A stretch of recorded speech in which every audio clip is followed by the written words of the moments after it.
तारों वाली दीवार के साथ गेट की जानिब से फौजियों की कतारें फायरिंग करती हमारी तरफ तेजी से दौड़ती चली आ रही हैं। ये फौजी तेजी से बल खाते सांपों की तरह दौड़ते हुए आ रहे थे। मैंने चीख कर कमांडो से कहा, कमांडो निकल जाओ। उसके साथ ही मैं नीलिंग पोजीशन में घुटनों के बल बैठ गया। दोस्तों, मिशन इंडिया नावेल अपने आखिरी हिस्से में दाखिल हो चुका है। सिर्फ कुछ ही एपिसोड बाकी हैं, लेकिन कहानी यहीं खत्म नहीं होती। आगे की तमाम नई कहानियां अब सिर्फ हमारे सेकंड चैनल पर अपलोड होंगी। इसकी वजह यह है कि इस चैनल पर एक अर्निंग का मसला आ गया है और यह हल होगा या नहीं इसका कोई यकीन नहीं है। इसीलिए अब से तमाम नए नावेल सिर्फ सेकंड चैनल पर आएंगे। खुशखबरी यह है कि नया नावेल जान निसार वहां पर शुरू हो चुका है और रोजाना नए एपिसोड आ रहे हैं। लिंक आपको डिस्क्रिप्शन और कमेंट में मिल जाएगा। हमारे साथ जुड़े रहिए और सेकंड चैनल को सब्सक्राइब जरूर कीजिए ताकि कोई भी नया एपिसोड आपसे मिस ना हो। लॉन्चर में एक रॉकेट लोड किया। मैंने पहला रॉकेट करीबी बैरक की तरफ से आते फौजियों को निशाने लेकर फायर कर दिया। रॉकेट उनके दरमियान धमाके से फट गया। धमाके के साथ शोले बुलंद हुए और उसकी रोशनी में मुझे भारतीय फौजियों के जिस्म उड़ते नजर आए। मैंने दूसरा रॉकेट इसी पोजीशन में बैठे रुख बदल कर गेट की तरफ से आते फौजियों पर फायर कर दिया। उस तरफ भी रॉकेट धमाके से फटा और न जाने कितने फौजियों के परखचे उड़ गए। मैं खारदार तारों की तरफ दौड़ा। रोशनी वाले राउंड नीचे आकर बुझ गए थे। मुझे कमांडो शेरवान नजर नहीं आ रहा था। अचानक 3 और रोशनी राउंड फायर हुए और मैंने उनकी रोशनी में कमांडो को मौलवी साहब के कंधे पर डाले खारदार तारों के शिगाफ ही से बाहर की तरफ निकलने की कोशिश करते देखा। इस दौरान वहां और फौजी नमूदार हुए और पहले की तरह मशीन गन और राइफलों का फायर हमारी तरफ आने लगा। मैं रिंग रिंग कर तारों की तरफ बढ़ रहा था। जब 2 हैंड ग्रेनेड मेरे करीब धमाकों से फटे तो मैंने लेटे लेटे बाकी चारों रॉकेट भी पोजीशन बदल बदल कर भारतीय फौजियों पर फायर करती गई। फौजी कैंप में हर तरफ धमाके, शोले, धुआं और शोरगुल मचा हुआ था। मैंने रॉकेट लॉन्चर एक तरफ फेंका और लेटे लेटे रिंग में लगा। अचानक कैंप में यक के बाद दीगरे कयामत खेज धमाके शुरू हो गए। ये धमाके खारदार तारों के साथ साथ आगे गेट की तरफ होते जा रहे थे।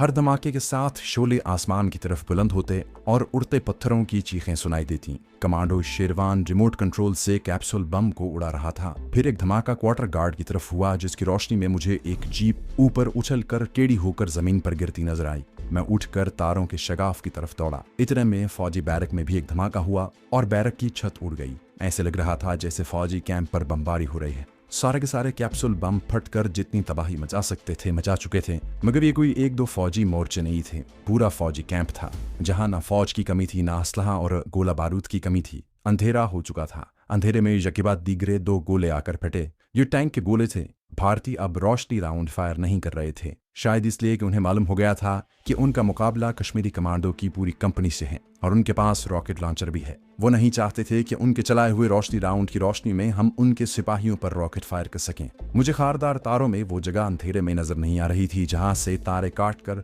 हमने शराफ डाला था। मेरे सामने हैंड ग्रेनेड और रॉकेट खत्म हो चुके थे। मेरे पास सिर्फ लाइट मशीन गन और उसका मैगजीन ही बाकी था। जब टैंक के गोले मेरे इर्द गिर्द फटे और पत्थर और लोहे के टुकड़े चीख चीख कर उड़ने लगे तो मैं जमीन पर लेट गया और अंधेरे में दाएं बाएं और सामने की जानिब फायरिंग शुरू कर दी। साथ साथ मैं कांटे वाली तारों की दीवार की तरफ भी खिसकता जा रहा था। कोई गोला फटता तो उसकी रोशनी में मुझे दीवार के तार नजर आ जाते। एक बार गोला फटा तो मुझे तारों में एक सुराख दिखाई दिया। भारतीय फौजियों को अब मैं भी शायद नजर नहीं आ रहा था। चुनाचे फायरिंग मेरी दाएं जानिब हो रही थी और उस तरफ से गोलियां चीखती हुई गुजर रही थीं।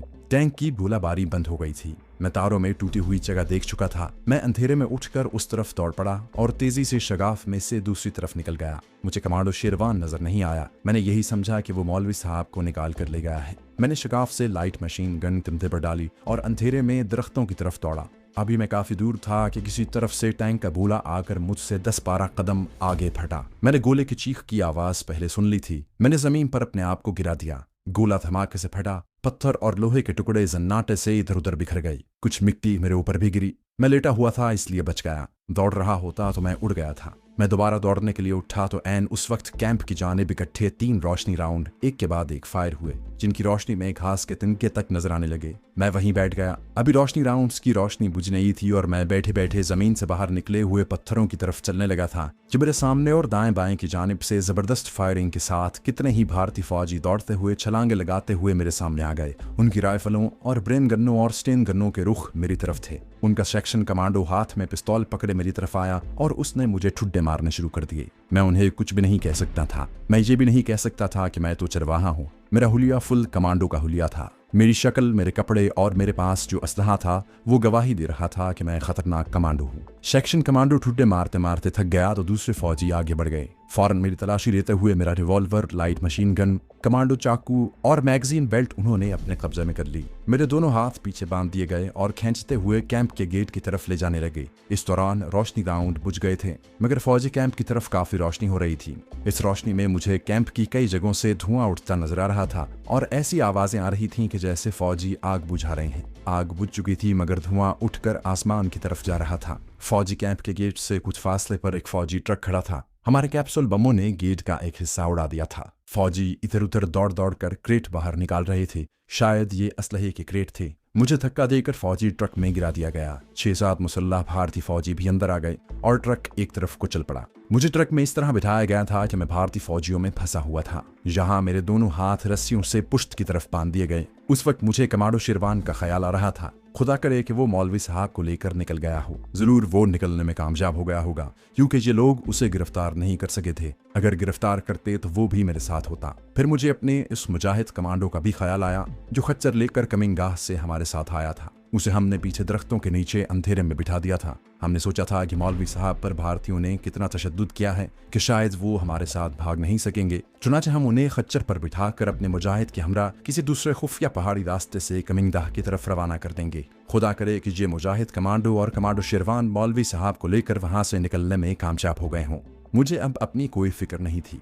मेरे साथ जो सुलूक होने वाला था वो मेरे सामने था और ये सुलूक मेरे साथ कई बार हो चुका था। मुझे किसी फौजी इंटेरोगेशन सेंटर या किसी टॉर्चर सेल में ले जाया जा रहा था जहां मुझ पर टॉर्चर किया जाएगा। ऐसी ऐसी अजियतें ऐसे ऐसे घिनौने तरीकों से दी जाएंगी कि जिनका आप लोग तसव्वुर भी नहीं कर सकते। मैं ये तमाम अजियतें बर्दाश्त करने के लिए अपने आप को तैयार कर चुका था। एक तो मुझे दुश्मन का इंतहा दर्जे का टॉर्चर बर्दाश्त करने की तरबियत दी गई थी। दूसरे, मेरे सामने और कोई रास्ता नहीं था। जाहिर है मैं भारतीय फौजियों की हिरासत में था और मैंने अपने साथी कमांडो के साथ मिलकर भारतीयों का तकरीबन सारा फौजी कैंप तबाह कर दिया था और न जाने उनके कितने फौजी जवान और अफसर हलाक कर दिए थे। मेरा एक बाकायदा कमांडो होना भी मेरे लिबास और एक्शन से साबित हो चुका था। अब ये सोचना अहमकाना बात थी कि ये लोग मेरी तरफ से जरा सा भी गाफिल होंगे और मैं इनकी गफलत से फायदा उठाकर फरार हो सकूंगा। अगरचे दुश्मन की हिरासत से फरार होना मेरा हक था और मेरा फर्ज भी था और मैंने फरार के तरीके भी सोचने शुरू कर दिए थे। लेकिन उस वक्त मेरा जहन दुश्मन फौजियों के हाथों पकड़े जाने और कमांडो शेरवान की कामयाबी के साथ मौलवी साहब के वहां से निकल जाने से परेशान था और मुझे कुछ समझ नहीं आ रहा था कि मैं भारतीयों की कैद से कैसे फरार हो सकूंगा। ट्रक पहाड़ी रास्तों पर रात के अंधेरे में चला जा रहा था। भारतीय फौजी मुझे गालियां दे रहे थे। एक दो ने गुस्से में आकर मुझे थप्पड़ भी मारे। वो बार बार कह रहे थे कि तुम पाकिस्तानी कमांडो हो, कश्मीरियों की मदद करने आए थे।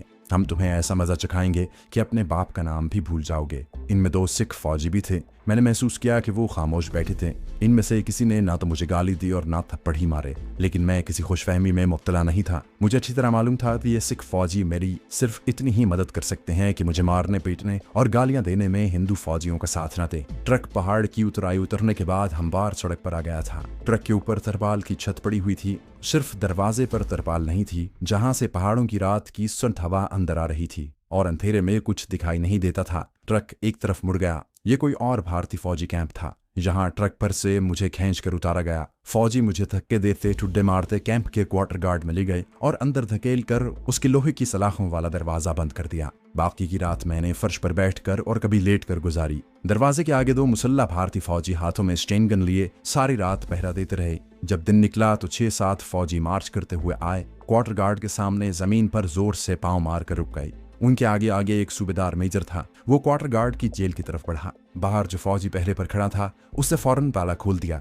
सूबेदार मेजर ने अंदर आते ही मेरी आंखों पर कसकर पट्टी बांधी और मुझे बाजू से पकड़कर बाहर ले गया। आंखों पर पट्टी बंधने से पहले मैंने उसके कांधे पर एक स्टार, एक फूल और एक पट्टी का सूबेदार मेजरी का निशान भी किया था। मेरे हाथ उन्होंने रात को ही खोल दिए थे, जहां फिर रस्सी से पुश्त पर बांध दिए गए। मुझे किसी गाड़ी में धकेल कर बिठा दिया गया। 2 फौजियों ने दोनों तरफ से मेरे बाजू पकड़ रखे थे। जब गाड़ी का दरवाजा बंद हो गया और बाहर से गाड़ी के दरवाजे को लॉक करने की आवाज आई तो उन्होंने मेरे बाजू छोड़ दिए। ये गाड़ी भी कोई ट्रक लग रहा था। इसके इंजन की आवाज ट्रक के इंजन जैसी थी। पहाड़ी उतराई चढ़ाई के रास्तों पर यह ट्रक देर तक सफर करता रहा। फिर हमवार सड़क आ गई। लगता था ट्रक मैदानी इलाके में आ गया है। मैदानी इलाके में ट्रक काफी ज्यादा रफ्तार से देर तक चलता रहा। मुझे फजा में गर्मी का एहसास होने लगा था। यूं लग रहा था जैसे ट्रक कश्मीर की ठंडी पहाड़ियों से निकलकर पंजाब के मैदानों में सफर कर रहा है। एक बार फिर पहाड़ी इलाका शुरू हो गया, मगर यहाँ पहाड़ों वाली ठंडी हवा नहीं थी। एक जगह ट्रक आखिर रुक गया। ट्रक से निकालकर दो फौजी मेरे बाजू को पकड़कर मुझे चलाते हुए एक बंद सी फजा में ले आए। फिर उन्होंने मेरी आंखों की पट्टी खोल दी, हाथ की रस्सियां भी खोल दी। ये एक नीम रोशन लकड़ी की छत वाला कमरा था जिसका फर्श खाली था। कमरा छोटा सा था। मैं फर्श पर बैठ गया। एक सूबेदार मेजर मेरे सामने खड़ा मुझे खा जाने वाली नजरों से देख रहा था। कहने लगा, वो लैट्रिन है, उधर नल का लगा है। ये कहकर वो दरवाजा बंद करके बाहर से ताला लगाकर चला गया। कमरे में लैट्रिन का दरवाजा भी था। मैं उस तरफ गया, वहां नलके से बाल्टी में पानी गिर रहा था। यहाँ मैंने मुंह हाथ धोया और वापस आकर फर्श पर बैठ गया और सोचने लगा कि ये लोग मुझे कहाँ ले जा रहे हैं। बैठे बैठे काफी वक्त गुजर गया तो दो फौजी आ गए। एक ब्रेन गन लेकर दरवाजे पर खड़ा था, दूसरे ने दो रोटियां जिस पर दाल पड़ी हुई थी मेरे हाथ में थमा दी और मार्च करता बाहर निकल गया। दरवाजा एक बार फिर मुकफ्फल कर दिया गया। मैंने दोनों रोटियां खा ली। कमरे की दीवारें पत्थर को जोड़कर बनाई गई थी। इनमें कोई खिड़की नहीं थी, कोई रोशनदान भी नहीं था। दिन की रोशनी सिर्फ बंद दरवाजे की दुर्जों में से अंदर आ रही थी। मैंने एक दुर्ज में से बाहर झांक कर देखा। बाहर मुसल्ला फौजी पहरा दे रहे थे। सामने कुछ फौजी गाड़ियां खड़ी थीं। ये भी कोई फौजी कैंप ही था। कुछ मालूम नहीं था कि ये लोग मुझे कहाँ ले जा रहे हैं। मुझे कुछ शक हो रहा था कि इन्हें मेरे साबिका रिकॉर्ड का इल्म हो गया है और इस वजह से वो मुझसे जबरदस्त इंटेरोगेशन करने के वास्ते जम्मू या उससे भी आगे पंजाब के किसी मिलिट्री इंटेलिजेंस हेडक्वार्टर में ले जा रहे हैं और मुझसे वो सब कुछ पूछना चाहते हैं जो मुझे मालूम है और वो भी पूछना चाहते हैं जो मुझे मालूम नहीं है। दूसरी बात यह भी बड़ी अहम थी कि उन्हें पता चल गया था कि मैं कश्मीरी कमांडो नहीं हूँ, क्योंकि मैंने ट्रक में फौजियों से जो दो एक बातें की थीं उससे जाहिर हो गया था कि मैं कश्मीरी कमांडो नहीं हूँ। क्योंकि मैं कश्मीरी में बातचीत नहीं कर सकता था, इसलिए वो मुझे पाकिस्तानी कमांडो ही समझ रहे थे और एक ऐसे पाकिस्तानी कमांडो का भारत की मिलिट्री इंटेलिजेंस के हाथ आ जाना कोई मामूली बात नहीं थी, जो उनके असलहे से लदे हुए जहाज़ों, एमुनिशन के जखीरों, फौजी ट्रेनों और न जाने कितने फौजी कैंपों को धमाकों से बर्बाद कर चुका था। मेरा ख्याल था जहां से वो मुझे किसी दूसरी जगह ले जाकर पूछगिछ शुरू कर देंगे, लेकिन वो मुझे आगे न ले गए और उस जगह पूछगिछ का सिलसिला शुरू हो गया। ये सिलसिला वहां पहुंचने के एक दिन बाद शुरू हुआ। उन्हें शायद दूसरे शहर से दो तीन खास और बड़े माहिर तजर्बाकार और बुचर किस्म के फौजी अफसरों के आने का इंतजार था। वो दिन और रात कोठरी में किसी ने मुझसे कुछ न कहा। दिन के वक्त दाल रोटी दी गई, दोपहर के वक्त भी वैसी ही दो रोटियां और दाल दी गई, रात को भी यही कुछ खाने को दिया गया। रात भी गुजर गई। अगले दिन कोठरी में 4 फौजी दाखिल हुए। इनमें 2 आम सिपाही थे और 2 फौजी अफसर थे। इनमें से एक कैप्टन और दूसरा मेजर के रैंक का था। कैप्टन डोगरा था और मेजर मद्रासी लगता था। पूछगिछ की इब्तिदा वज़ाहिर बड़े प्यार मोहब्बत से हुई। डोगरा कैप्टन का उर्दू बोलने का लहजा चंबे कांगड़े का था, जबकि मेजर का लहजा मद्रासियों वाला था। जिस तरह वो उर्दू बोल रहे थे वो मैं नहीं लिखूंगा, बल्कि जो कुछ उन्होंने पूछा आम जबान में लिखूंगा। सिपाही अपने साथ एक कुर्सी भी लाए थे जो उन्होंने मेरे सामने डाल दी और पीछे हटकर दरवाजे के पास ब्रेन गन्ने लेकर अटेंशन फिरे हो गए। कैप्टन और मेजर मेरे सामने कुर्सियों पर बैठ गए। मद्रासी मेजर ज्यादा तजर्बाकार और होशियार था। बैठते ही उसने मेरी तरफ देखा और पीछे खड़े सिपाहियों से पूछा, तुमने हमारे पाकिस्तानी जवान को खाने को क्या दिया था? एक सिपाही ने फौरन जवाब दिया, सर लंगर से दाल रोटी लेकर आया था। उसे डांट कर कहा, जंगली, ये तुम्हारी तरह का दाल खाने वाला जवान नहीं है, ये पाकिस्तान का फौजी है, इसे हलाल गोश्त क्यों नहीं ला कर दिया? सिपाही ने फौरन कहा, यस सर, अब हलाल गोश्त का राशन ला कर देगा सर। उसके बाद मद्रासी मेजर ने बड़ी माजरत के अंदाज में मुझसे मुखातिब होकर कहा, जवान, इनसे गलती हो गई, आज से तुम्हें हलाल गोश्त मिलेगा। मैंने कहा, पहली बात तो ये कि मैं पाकिस्तानी फौज का जवान नहीं हूँ, मैं कश्मीरी मुजाहिद हूँ। दूसरी बात यह है कि आप मुझ पर पाकिस्तानी कमांडो होने का इल्जाम लगाने की नाकाम कोशिश न करें। डोगरा कैप्टन ने बड़े नर्म लहजे में कहा, जवान, अगर तुम कश्मीरी मुजाहिद हो तो तुम कश्मीरी में बात क्यों नहीं कर सकते? तुम्हें कश्मीरी जबान बोलना ही नहीं आती, फिर तुम कश्मीरी मुजाहिद कैसे हो सकते हो? मैंने कहा, मैं मशरकी पंजाब का मुसलमान पंजाबी हूँ और कश्मीर के जिहाद में सिर्फ इस्लामी जज्बे के मातहत शरीक हुआ हूँ। मेरा पाकिस्तान से या पाकिस्तानी फौज से कोई ताल्लुक नहीं। मद्रासी मेजर ने जेब से चमड़े का बटवा निकाला, उसे एक तरफ से खोला, उसमें सिगार भरे हुए थे। एक सिगार मेरी तरफ बढ़ाते हुए उसने अंग्रेजी में कहा, मुझे मालूम है तुम सिगार शौक से पीते हो, ये लो, और मुझे ये भी मालूम है कि तुम अंग्रेजी जबान बड़ी रवानी से बोल लेते हो,